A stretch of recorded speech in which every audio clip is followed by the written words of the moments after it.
What is communication? Communication is the exchange that two or more people can have, either sharing ideas or messages, and this can be done through speaking, through gestures, through writing, and it can be something as small as a conversation with a neighbor or a podcast. You could be watching a speech. It can be practically anything. And there's 4 ways to ensure successful communication. There's effective communication and the principles that contribute. There's speaking publicly and preparedness, the ability to speak in multiple settings, nonverbal communication and verbal communication, and the use of technology as an aid. The principles of communication, effective communication, are self-awareness, audience focus, respect, and these all really help a speaker to share ideas while maintaining clarity, awareness. Your goal should always be clear, meaningful, and respectful exchanges, being open to different ideas, different perspectives. What are the essentials of public speaking, especially across different settings? Well, first, let's define it. It's the ability to clearly share organized ideas through all different types of situations. And why is this important? Because nothing ever goes the way that we plan. Some of the essentials when being able to speak in a variety of situations are making sure that your information is well gathered. It's ethical, it's truthful, having a clear goal, making sure that you have an organization formula. You have a way to reach that goal, and being flexible, being able to adapt.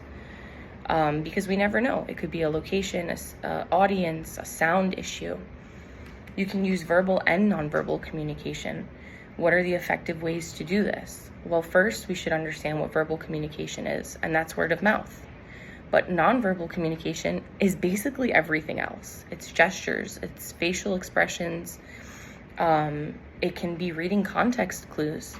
And some ways that we can effectively communicate nonverbally or appropriately is making sure that we're smiling, we're engaged with our audience, we're evoking a reaction. Hopefully, you have a desired reaction. And this can all be done through enthusiasm, through energy, through confidence. Some inappropriate ways of nonverbal communication would be yawning, maybe chewing gum, avoiding eye contact, creating a distraction, checking your phone. Maybe you're a little nervous and it shows. You're slouching, you're not standing with conviction, and these take away from your message. They take away from all of the beautiful parts of what you've prepared. You have to believe you have something important to say, or your audience won't. We can also talk about the use of technology and how that can help in an oral presentation.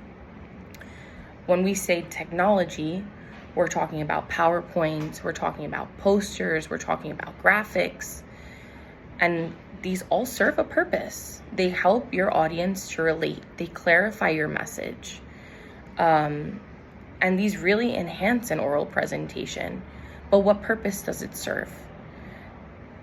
When you prepare a visual presentation, it should be well organized. It should be simplistic, catching the attention of your audience. There should maybe be a continuity of font, minimal color choices, not avoiding color, but being consistent. Your information should be accurate. You should try to stay to 7 words per bullet and no more than 7 bullets per slide.